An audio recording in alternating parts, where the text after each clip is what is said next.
This week on Low Budget Binge, we have a haunted funeral home, demonic mixed martial arts, extremist punk rockers, a drug-fueled zombie chase, some vengeful sisters, and in the center square, Jim J. Bullock.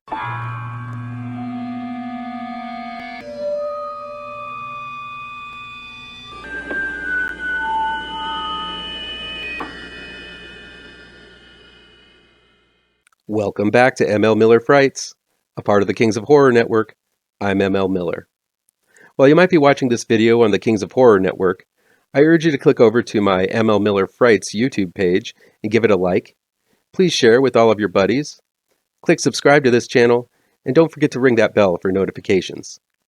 Low Budget Binge is where we venture down the paths less traveled and look at low budget, no budget, do-it-yourselves, and sometimes international films that never get that top billing you see in the usual Hollywood releases. I'll indicate in the review and down below where you can find these films, along with their trailers. Here we go. First up is Hellcat, new on-demand and digital download from Uncork'd Entertainment.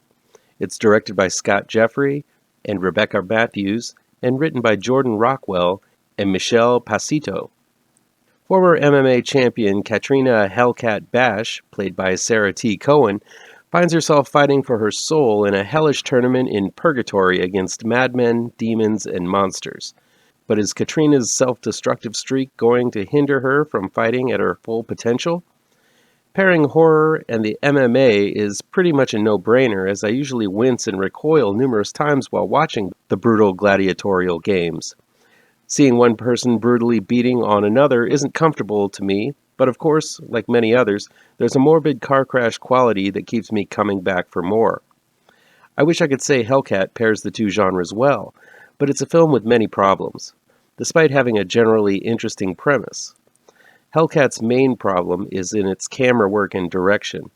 There are plenty of battles in the latter portion of this film, but those looking for MMA-style action are going to be sorely disappointed. In order to cover up slow movement and general inaction, the fight scenes are edited all to hell. It doesn't help that it appears Sarah T. Cohen is replaced by a body double for most of the fight scenes, covered up by having Hellcat wear a COVID-19 protective mask while fighting. Cohen isn't a bad actress. She has a strong presence, but lacks that kick-ass, take-no-shit demeanor and confidence that is evident in most MMA fighters in the ring and on screen. The MMA fans who are most likely the target audience are going to be disappointed because A, they didn't hire a cinematographer that was competent at filming action scenes, or better yet, actual MMA fights, and B, they failed to choreograph convincing fight scenes. Most of the fights are pretty lackluster, with a few roundhouses and the occasional punch. They're nothing like the grueling hand-to-hand combat you see in the octagon. Hellcat attempts to tell a story about a lost soul looking to find her way by fighting in a tournament. It does that, I guess, but the film seems much more interested in highlighting long stints of moping around and acting angst-ridden and some competent creature effects. That's great and all, but what sets this film apart from the rest is the MMA angle, and that angle isn't effective or interesting, sadly. Necropath is new on-demand and digital download from Gravitas Pictures. It's directed and written by Joshua Reale. As a deadly plague spreads across the country, turning people into zombies, a junkie named Skag, played by Mo Isaac, goes on a drug-fueled rampage, attacking anyone left alive. With zombies banging on the doors outside and Skag rummaging around the ruins of an old warehouse, a few survivors attempt to avoid all of these monsters and protect a young child unaffected by the plague. Necropath is a film that powers forward from moment one as we are introduced to the wretched Skag, who shoots up whatever drug he finds and can barely form a complete sentence. He's not unlike the mindless zombies that roam the streets, and while they seem fueled by hunger to take a bite out of anything, Skag seems propelled by an urge to destroy and steal so he can get more drugs to shoot into himself. It's a dirty and grimy tale, but one that feels like some real thought was put into its making. Basically, the film is a mad dash from beginning to end, with the protagonist dying and passing the torch, or the baby in this case, to the next person in hopes to save its life. This makes for a hectic and exciting film that never slows down until the very dark and nihilistic ending. While I think this is a compelling way to tell a story, I do feel that because there is so little dialogue and such a rapid pace, it does get rather repetitive and feels overlong. The film only clocks in at about an hour and a half, but I think a good 20 minutes could be knocked off, and a lot of the issues could have been rectified. Filmmaker Joshua Reale amps up quite a few scenes of a zombie or our man Skag creeping up on the survivor, only for something else to happen to save the survivor or distract the zombie or Skag long enough for the person to get away. It happens over and over again, and I feel a lot of it could have been sacrificed to make this more of a breezy watch. That said, this is a grimy and gritty film that isn't afraid to get its toes in the muck. The effects are pretty solid, featuring some really gnarly drug use, scars, blisters, and pustules. Skag is a disgusting but interesting character to follow. While the script is scant and the plot is bare bones, those looking for a film that never lets up its staggering pace and will drag you right through the dirt, Necropath delivers. Straight Edge Kegger is available on demand, digital download, and DVD Blu-ray from Scream Team Releasing. It was directed and written by Jason Zink. I snoozed on Straight Edge Kegger as it was released last year, but it's definitely worth mentioning now that I did take the time to catch up with it. Those who don't know about the straight edge culture, basically there are folks who follow the punk and metal scene in music, but instead of following the sex, drugs, and rock and roll mantra, they've decided not to do drugs or alcohol. This is all fine and dandy and worth supporting. While I myself am a fan of alcohol of all kinds and have partaken in my fair share of drugs, I respect those who choose to live the life of the straight and narrow. The problem is that not only do the straight edgers choose not to drink or do drugs, but they feel the need to bully, attack, and beat up anyone who thinks differently than them. And that's something I really can't get behind. These extremists really exist. If you find yourself beating your message into someone, no matter what your choice of beliefs, you've crossed the line, and what might have started out as a virtuous crusade quickly becomes a villainous path. That's the overall theme of Straight Edge Kegger, which follows the story of Brad, played by Corey Hayes, an avid music fan who has chosen to be a member of a straight edge gang. But the longer he spends with this group, led by aggro knuckle-dragger James, played by Julio Alexander, who is shown at the beginning attacking a singer on stage when he plays a song with references to alcohol, the less Brad feels like he's picked the right side. After witnessing James bully a kid behind a show who was obviously drunken too much, Brad seems to have finally had enough with the straight-edge lifestyle, which seems to have become as fascist and regulated as the society it's rebelling against. Brad begins palling around with a good-time guy and heavy drinker Sean, played by Sean Jones, and spending less with his bully straight-edge friends. He even begins drinking and actually letting loose, having a good time for a change instead of setting up military-like operations to take on drinkers at the next punk show. Brad even meets a nice girl named Maybe, played by Evie Reedy. But James and the rest of the straight-edge lords don't take kindly to those who ditch their gang and plan to go out and actually choose to think a bit individually, so the gang shows up wearing masks and brandishing weapons to a big party thrown by Maybe, and begins ruthlessly killing anyone with booze on their breath. Now I have straight-edge friends, and I have had interesting conversations with them about the lifestyle and some of the more extreme fractions of it, all the while whilst sipping a whiskey. I've been known to be somewhat of a mediator between the extremes. In school, I was buds with the nerds, the jocks, the stoners, the preps, and the outcasts. And while I know how some of the straight-edgers think, this film made me wonder how this film would be taken by the straight-edge community. Writer-director Jason Zink seems to have done his homework and knows the lifestyle pretty well. Nothing seems to be exaggerated apart from the mass slaughter that occurs late in the movie. This seems like a dangerous type of film to make in this day and age when everyone retreats to their corners whenever any belief or thought process is challenged. So even before I offer up one bit of criticism, I do admire the balls Zink possesses to make a film of this sort and hope he doesn't get canceled or doxxed or beat up or face some kind of backlash for making a film like Straight Edge Kegger. The film is more of an immersive deep dive into the punk and straight edge culture than anything else. It takes its sweet time to get to the gory and violent stuff, choosing to really make the viewer understand where Brad is coming from and the methodology behind the straight edge culture. No one seems to be acting, and while that might make a film feel low budget, it also lends a strong sense of authenticity to the whole thing. Because of that, Straight Edge Kegger fits perfectly in with such punksploitation classics as 1983's Suburbia, the original Repo Man, Dead End Drive-In, The Class of 1984, and even more recently, The Green Room and Uncle Peckerhead. These films really feel like the director, the cast, and the crew live and breathe the lifestyle, and more importantly, respect it. So as an in-depth view of a specific punk culture, Straight Edge Kegger works masterfully. This is a lo-fi film, and while all of the acting is not amazing, it worked well enough to emotionally guide me, someone who isn't into straight edge culture, along into that world they live in and understand both extremes of the argument. That's a testament to Zink's storytelling ability, as it offers up an unflinching look at the lifestyle, warts and all. The gore and mayhem do eventually show up, and while I was wrapped up in Brad's story, I did wonder internally when the hell this was going to turn into a horror movie. When it does, it actually kind of creeps up on you. And though low budget, some really gnarly effects are used as the straight edgers descend upon the party. It's ground-level grungy action, and that reminded me of some of the best Walter Hill films of the 70s and 80s, and really works to rev this film up to a fever pitch. This is a fantastic little film with a brave and bold message that is pretty uncommon in most cinema today. I recommend Straight Edge Kegger to free thinkers everywhere. It's also got an amazing score by some rock-solid punk bands like X Represent X, Noose, Shannon and the Clams, and Ugly Bones. If you're a fan of punk music and interested in open-minded conversations about culture and the extremes it sometimes devolves into, Straight Edge Kegger is definitely a film worth seeking out.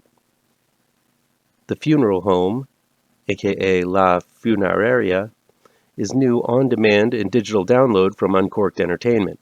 It's directed and written by Mauro, Iván, Ojeda. When you own a funeral home, you've got to deal with ghosts. It comes with the territory, I guess. Bernardo, played by Luis Machin, owns the funeral home and has recently married his new wife, Estela, played by Celeste Guerrez. Estela's daughter, Irina, played by Camila Vaccarini, refuses to accept Bernardo as her new father and isn't too happy about her mother's marriage to him either. This highly dysfunctional family aesthetic makes for some bad vibes in a place already haunted by spirits. Though a local mystic has blessed the house to rid the house of most of the evil spirits, the funeral home has quite a few left over, and there are specific rules that must be followed so as not to disturb them. Certain rooms are never to be entered, and others, like the bathroom, must not be opened at night. As the hauntings escalate, the mystic is called back to uncover misdeeds of the family that have opened them up for an attack by evil forces from the other side. There have been quite a few Insidious-style haunted house films coming from outside of the U.S. borders these days, such as His House and 32 Malasana Street, but for some reason, given that the actors and the production lack that shiny Hollywood sheen, the haunts feel so much more effective and authentic. Argentina's The Funeral Home is another strong effort in this ever-growing subgenre of horror. The level of production that went into The Funeral Home is impressive. The film begins with some long tracking shots that really do a great job of establishing the dark and foreboding mood. It's also highlighting the wonderful attention to detail this film has, from the garden planted in caskets in the backyard to the maze of hallways with messages on the door to never open after dark. There are quite a few of these shots that really up the intensity level and altogether ooky feel. It also makes for a great roadmap for the action that's about to unfold within the house. Adding to the horrifying ambiance is a wonderful score that incorporates unconventional sounds and screeching string instruments. This is a film that looks and sounds terrifying. I found the acting to be one of the main weaknesses of The Funeral Home. Machin feels miscast as the mopey and pushover husband Bernardo. He just doesn't have a strong presence. In fact, none of the three members of the family are that likable, as they all turn out to be pretty horrible to one another. It makes it really hard to get 100% invested in their plight, and kind of gave me a morbid sense of joy when they are tormented by the spirits. The Funeral Home also has a broad mix of special effects. Some are CG bursts of light and invisible footfalls. There are also some nice practical effects for the evil spirits that are equally impressive. I also love the fact that this one isn't afraid to do simple DIY effects. One scene has a person trapped in a porta potty, and to communicate that it's shaking, they do the old Star Trek move where the actor acts off balance and the cameraman shakes the camera. The details of these haunts are nice and original. Bernardo has a relationship with past lovers who have passed away that gets rather weird and kinky. Estrella and Irina are both haunted by their husband and father, respectively. The other ghosts are downright terrifying, especially the spirit trapped in the padlocked room, which rattles the chains at night. And there's a weird attention to bathrooms here. I counted 4 bathroom scenes, which feels like 2 or 3 too many. The flip-flop ending might be a deal breaker for some, depending on whether or not you like optimistic or nihilistic endings, but I'm kind of glad they went for it, despite some of the schmaltziness. There's enough good in The Funeral Home to ignore the not-so-good. A lot of work was put into this film, and it shows as it offers up solid and original scares from beginning to end. Finally, if you see one movie that I featured this week on Low Budget Binge, you gotta check out Silence and Darkness. It's new on demand and digital download by Alarm Pictures. It's directed and written by Barkan. Siblings Anna, played by Mina Walker, and Beth, played by Joan Glacken, live in a secluded house in the countryside of a small town with their father, played by Jordan Lage, who acts as what seems to be the sole doctor in this small town. Anna is blind and Beth is deaf, but the two have developed a strong bond with one another, each relying on the other to make up for the other's handicap. While on the surface their home seems to be a happy one, Father's obsession with diseases and scientific experiments seem to be ever present. There's something very wrong going on in this home, and soon the horrifying answers will come to light. Reminiscent of Yorgos Lanthimos' Dogtooth, Silence and Darkness is a harrowing tale of the unbreakable bond between siblings and the cold, callous eye of science. It's not a typical blood and guts horror film, but it's a creeping tale of dark ideas that will affect the viewer infinitely more than your typical shocker. This movie is a revelation when it comes to slow creeping terror. You know something is off from pretty much the very first few minutes, but you can't quite put your finger on it. Once the true terror does show itself, it comes in the guise of familiarity and expertise, but as spine-chilling as any Halloween fright fest. There is an ever-present tone in Silence and Darkness that feels like an inevitable and slow drive off a cliff, even when the scenes seem to be genuinely sweet. First-time feature filmmaker Barak delivers a powerful film that will resonate after viewing like an echo in a vast underground cave. His gift for making the mundane, ominous, and foreboding is in every scene. While the film highlights the blinding spirit of these 2 young girls in the face of adversity, he casts them against a blank canvas of the green grass of their yard and the thick forest of the background. They're small in these scene compositions, making them feel insignificant and vulnerable. Every shot seems intentionally deep and resonant, highlighting moods of loneliness, despair, desperation, and fortitude despite it all. Mina Walker and Joan Glacken are fantastic as Anna and Beth. Their physical performance here is unthinkably complex. The 2 girls have their own sign language they have developed. The scenes where they teach each other how to play guitar or do handstands highlights their strength and undeniable will. There's an early scene where the 2 seamlessly work in tandem in order to make dinner for their father that feels like a ritual the 2 have practiced a lifetime to perform. Yet despite their handicaps, they endure and dare to dream.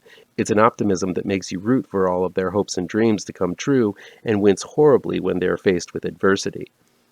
There's a tenderness, a closeness, a familiarity the 2 share that makes this film feel more like a documentary than a film. The final scenes, when we experience the world through the eyes of these 2 girls, feels like a sledgehammer after you've experienced how these girls interact throughout the entire film. At the same time, Jordan Lage's father is convincingly loving to his girls, giving off the illusion of a father who cares for his daughters deeply, but sheds the amiable mask so easily that you barely register the translation. It's an unforgettably terrifying performance. Silence and Darkness is a marvelous achievement, and I'm so excited to discover Barak as a new and unconventional voice in cinema. This masterfully crafted and paced story unfolds slowly, but really delivers on every emotional and horrific level. Quirky at times, soul-shattering at others, this is a small yet powerful film that deserves to be seen by as many people as possible. That'll be it for today. Please chime in down below in the comments and let me know how on the nose or mind-numbingly wrong I am, or you can counter with your own review. So guys, you know how YouTube works. I'd love to be able to dedicate more time to this channel. I'm not monetized yet, so if you want to help me out, remember to hit all the pertinent bells and whistles down below. Want some spooky comics to read? I have 2 new horror comic book trade paperbacks you should look out for. Both Gravetrancers and Pirouette, collecting never-before-published issues, can be found in only the finest of comic book shops. If you're looking for written reviews, you can find them on my website, mlmillerwrites.com. If you really want to show your support, I also have a Patreon page at ML Miller. Look for the link to my Patreon page down below. Thank you so much for your time, and take care.